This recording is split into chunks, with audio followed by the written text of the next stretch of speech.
എല്ലാ വഴികളും അടഞ്ഞ് ഏതു നിമിഷവും അകത്താകുമെന്നുറപ്പായതോടെയാണ് അവസാനത്തെ ഒരു മലക്കം മറിച്ചൽ എന്നുള്ള രീതിയിൽ മുഖ്യമന്ത്രിയുടെ മകൾ കർണാടക ഹൈക്കോടതിയിൽ ഹർജി നൽകിയത്. അത് വെറുതെയല്ല, തികച്ചും അസാധാരണമായ ഒരു ഹർജിയാണ്. അങ്ങനെ മാസപ്പടി കേസിൽ SFIO അന്വേഷണം റദ്ദാക്കണമെന്നാവശ്യപ്പെട്ട് എക്സാലോജിക് കമ്പനി നൽകിയ ഹർജി കർണാടക ഹൈക്കോടതി തിങ്കളാഴ്ച പരിഗണിക്കുകയാണ്. തിങ്കളാഴ്ച രാവിലെ 10:30 ജസ്റ്റിസ് M നാഗപ്രസന്നയുടെ ബെഞ്ചായിരിക്കും ഹർജി പരിഗണിക്കുക. അന്വേഷണം സ്റ്റേ ചെയ്യുന്നതിന് പുറമെ റദ്ദാക്കണമെന്ന ആവശ്യം തന്നെയാണ് ഉന്നയിച്ചിരിക്കുന്നത് വീണ വിജയൻ. അങ്ങനെ റദ്ദാക്കിയാൽ പിന്നെ അന്വേഷണം ഉണ്ടാവില്ലല്ലോ. അതുമാത്രമേ ഇനി രക്ഷപ്പെടാൻ ഒരു വഴിയുള്ളൂ എന്ന് വീണ വിജയനും പിണറായി വിജയനും നന്നായി അറിയാം. വീണ വിജയനെ ചോദ്യം ചെയ്ത് SFIO അന്വേഷണം പിടിമുറുക്കാൻ ഒരുങ്ങുന്നതിനിടെയാണ് എക്സാലോജിക് കർണാടക ഹൈക്കോടതിയെ സമീപിച്ചിരിക്കുന്നത്. വീണ വിജയന്റെ കമ്പനിയായ എക്സാലോജിക്കിൽ നിന്ന് ഉൾപ്പെടെ വിവരങ്ങൾ ശേഖരിക്കാൻ അന്വേഷണ സംഘം നടപടി ആരംഭിക്കാനിരിക്കെയാണ് ഇത്തരമൊരു നീക്കമുണ്ടായിരിക്കുന്നത്.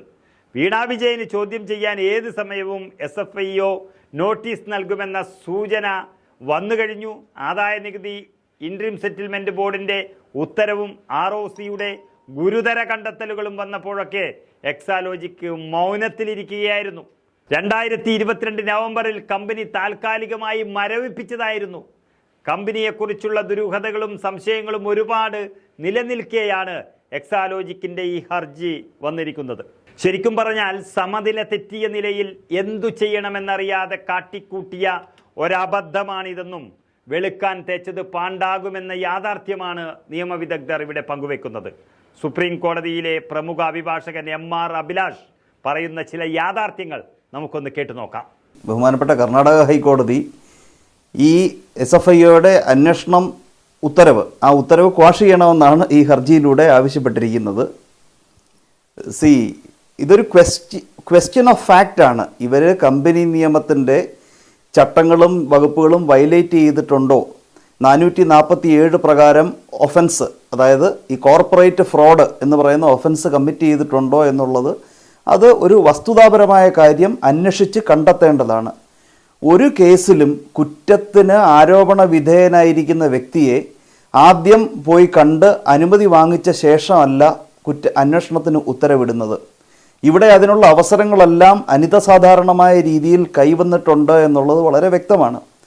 നമുക്കറിയാം, കമ്പനി നിയമത്തിൻ്റെ ഇപ്പം 210 വകുപ്പ് അനുസരിച്ചാണ് ആദ്യം ROCയെ വെച്ച് അന്വേഷണം നടത്തിയത്. ആ അന്വേഷണം നടത്തിയത് പൊതു താൽപ്പര്യത്തിൻ്റെ അടിസ്ഥാനത്തിലാണ് അന്വേഷണം നടത്തിയത്. ആ അന്വേഷണ റിപ്പോർട്ട് വഴി പുറത്തു വന്നത് കമ്പനി നിയമത്തിൻ്റെ ഒട്ടുമിക്ക വകുപ്പുകളും ചട്ടങ്ങളും കാറ്റിൽ പറത്തിക്കൊണ്ടുള്ള അതിഗുരുതരമായിട്ടുള്ള, കമ്പനി ഡോർമെൻ്റായി എന്ന് പറഞ്ഞിട്ട് ഫോൾസ് എവിഡൻസ് വരെയും സമർപ്പിച്ചു എന്നുള്ള അതിഗുരുതരമായിട്ടുള്ള ഫൈൻഡിങ്സാണ് അവർക്കെതിരെ ഉണ്ടായിരിക്കുന്നത്. ഈ റെക്കോർഡ്സൊക്കെ കോൾ ഫോർ ചെയ്ത് കഴിഞ്ഞാൽ ഈ സാധനം എല്ലാം ബഹുമാനപ്പെട്ട ഹൈക്കോടതിയുടെ മുൻപിൽ വരും. ഒരു ഹൈക്കോടതിക്കും ഇടപെടാൻ കഴിയാത്ത തരത്തിലുള്ള ഗുരുതരമായിട്ടുള്ള ഫൈൻഡിങ്സാണ് ROCയുടെ റിപ്പോർട്ടിൽ വന്നിരിക്കുന്നത്. അപ്പോൾ ചോദിക്കും, ROCയുടെ റിപ്പോർട്ട് വന്നു കഴിഞ്ഞാൽ പിന്നെ എങ്ങനെ SFIO കേസ് അന്വേഷിക്കുന്നതെന്ന്. 210 പ്രകാരമുള്ള പൊതുതാൽപ്പര്യത്തിൻ്റെ അടിസ്ഥാനത്തിൽ നടത്തിയിട്ടുള്ള അന്വേഷണത്തിന് പുറമെയാണ് ഈ 212 പ്രകാരം SFIO എന്ന് പറയുന്നത് നമ്മൾ നേരത്തെ ഡിസ്കസ് ചെയ്തതുപോലെ ഇറ്റ്സ് എ സ്റ്റാറ്റ്യൂട്ടറി ഏജൻസി. അപ്പോൾ അങ്ങനെ SFIOയെ അന്വേഷണം ഏർപ്പെടുത്തുമ്പോൾ എന്തിനങ്ങനെയും പോയി എന്നൊരു ചോദ്യം സ്വാഭാവികമായിട്ട് അവർക്ക് കോടതിയിൽ ഉന്നയിക്കാൻ കഴിയുന്നതാണ്.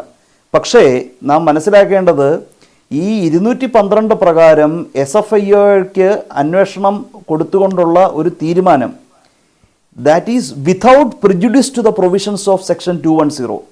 അതായത് 210 പ്രകാരം ഒരു അന്വേഷണം നടത്തിക്കഴിഞ്ഞാലും SFIOയ്ക്ക് ഇത് സംബന്ധിച്ചിട്ടുള്ള കേസ് ഏറ്റെടുക്കാൻ കഴിയും എന്ന് മാത്രമല്ല, ഈ 210 പ്രകാരമുള്ള അന്വേഷണത്തിൽ കണ്ടത് 447 വകുപ്പ്, അതായത് കോർപ്പറേറ്റ് ഫ്രോഡ് കാണിച്ചു ഇവർ എന്നുള്ള കാറ്റഗോറിക്കലായിട്ടുള്ള ഫൈൻഡിംഗ് ആണ്.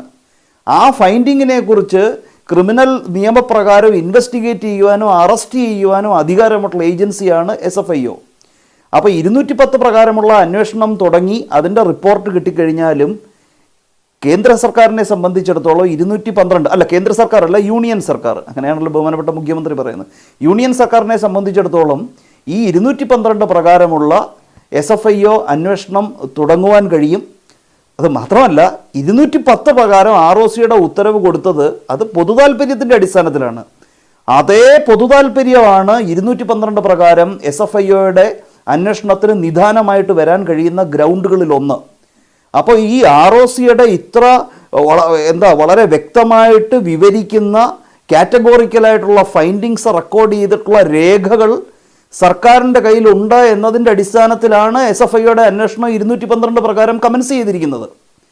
അപ്പോൾ ഇപ്പോൾ ഹൈക്കോടതിയിലേക്ക് പോയി കഴിഞ്ഞാൽ ഒരു സ്റ്റാറ്റ്യൂട്ടറി നടപടിയെ ഇങ്ങനെ തടയാൻ കഴിയുമെന്നൊക്കെ വിചാരിക്കുന്നത് നിയമത്തിൽ ആത്യന്തികമായിട്ട് അത് അനുവദനീയമല്ല. ഒരു പക്ഷേ ഇപ്പം സമയം പർച്ചേസ് ചെയ്യാമെന്നുള്ള ഒരു ചിന്തയിലായിരിക്കും.